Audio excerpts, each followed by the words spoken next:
botany in tea or sociology in tea. So what I ended up landing on was anthropology, or as I like to call it, anthropology. And what anthropology means to me is the study of comparative culture. So I focused on the relationship between Eastern and Western cultures. So in this context, when I say Eastern cultures, I mean Japan and China as the main consumers of tea. And when I say Western cultures, I mean most of Europe and North America.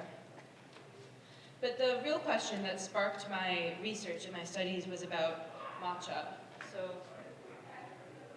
this is matcha powder, and I'm sure some people are familiar with matcha powder. And what it is it's powdered up green tea, and it's from Japan, and it's historically been praised in a lot of ceremonies, as you can see in this image. This is from hundreds of years ago, and it's people were drinking matcha tea in praise of the Buddha. People were drinking it in ceremonies that they waited for like all year long. And what I wanted to know about it was sparked by the fact that it's the exact same powder that's easiest to find in the United States, can be found right here at a Starbucks green tea frappuccino. So I found that really interesting that they're scooping this little green powder that means so much to Japan. It's just being tossed into a blender and made into a delicious frappuccino down the street, on every street corner in America. And I wanted to know what happened, because in Japan, you need a license for a tea ceremony, and here, a barista job is no experience necessary. So, what I found was a whole story of how it spread from the east to the west. And one especially interesting part of that story was that people were praising tea for its artistic aesthetics. People were enjoying tea as it was a form of art. And the way that it was a form of art is that people were tasting it and they could, and similar to actually wine tastings in America, in Western culture, people were tasting tea and they could tell you all about where it came from, just from the taste and the smell. They could understand the quality of it just from smelling it and tasting it, and they could tell stories from it, personalities, classes of it. They could tell when it was made. And people in the 14th century actually made games out of this in Japan called tocha, which were similar to wine tasting games in America and Europe. And with the popularity of tea, however, in Western culture, tea became a form of art in an entirely different way. Tea became a form of art almost in the opposite way, and that's tea blending. So in places, starting with the Twinings Tea Company in London in 1870, tea began to be blended with other flavors or just other types of tea to create its own flavor. And this sort of went against the original ideas of drinking tea for its purity and drinking tea and enjoying tea as an art in its one ingredient simplicity. And people were creating tea blends to represent countries, like you can see chai up here, or just for purely aesthetic taste reasons, such as the pomegranate and raspberry you can see up there as well. And so I explored this myself. I wanted to understand how this truly can be a form of high art. And I explored this through portraiture. So what portraiture means to me is any form of art that depicts a character or a personality. And I started by selecting 4 models, and their names were Julie, Paulina, Cedric, and Tara. And I selected them based on cultural diversity, so to tie it back to the anthropology theme of my essay and research. And so they were all people who either have multiple citizenships or speak a different language at home. And I then interviewed experts on tea blending. So there are a few stores in Massachusetts where that make their own blends, and I spoke to them. And what I found, the most important thing that I learned from that was that you need to select a base ingredient for every tea that you make. So I thought to myself, how am I supposed to know which base ingredient matches which person? I needed to find a way to understand that the base ingredient that I would choose would be something that other people could understand and relate to. So then I interviewed the 4 subjects that I chose, and I asked them questions about the countries they have lived in or spent time in, and the smells and tastes that they think of that define them. And then to determine the bases, I did what I call focus groups. So what these were, where I would have anybody who was willing come into a room and taste teas, and I wouldn't tell them anything about what the teas were. They were all 1-ingredient teas that would potentially be base teas. And then I asked them all sorts of questions about what they tasted when they tasted the teas.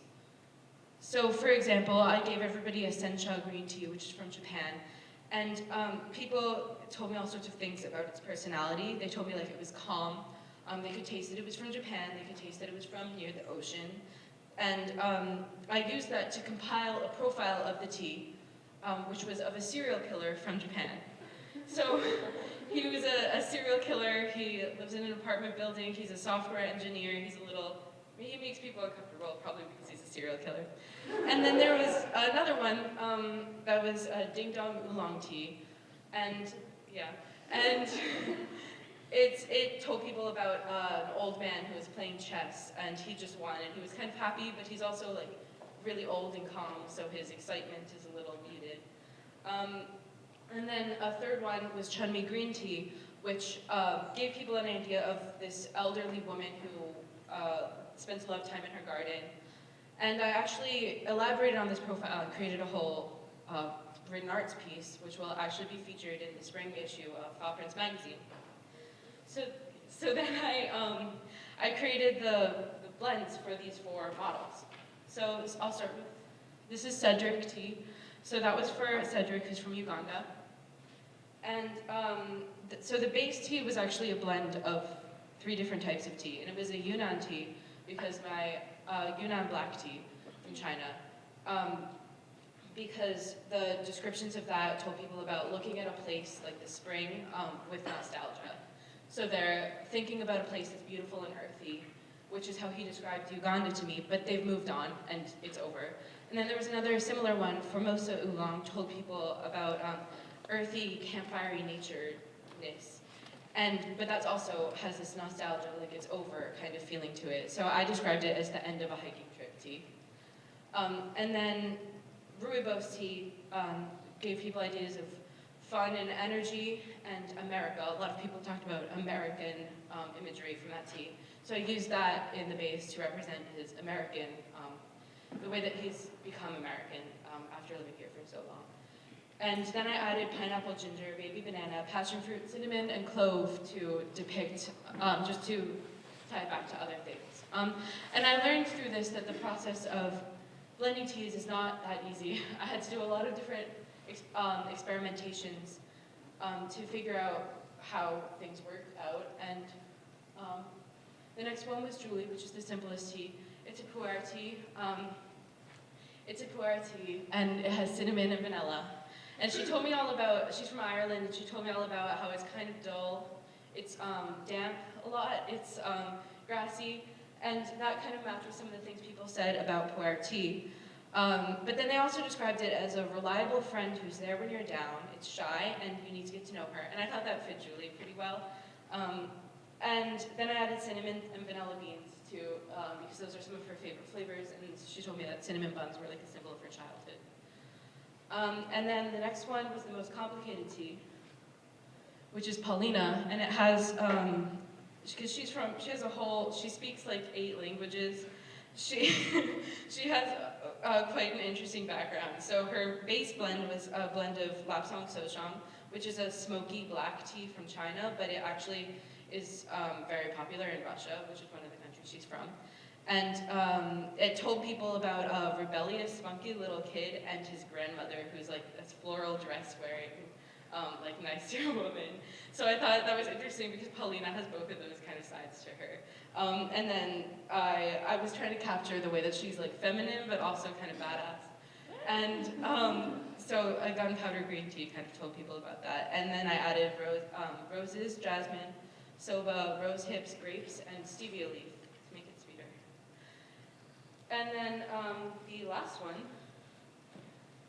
is Tara tea, and this one was the hardest tea to blend, because I learned a lot about how different different people obviously have different tongues, but I learned a lot that when I was tasting, I would taste one tea and I would be like, this is great, this is totally Tara tea. And I would give it to her and she'd be like, I don't taste anything. And so that was really interesting. I think I went through I gave her 7 different teas and asked her what she thought of them. And I made 18 blends myself. And we finally landed on this fruit tea that was a blend of a few different types of berries and fruits, and as well as mint and hibiscus. And that's all, that's my project. And if you want to come smell the teas, they're right here. You can come after the whole block ends. Thank you.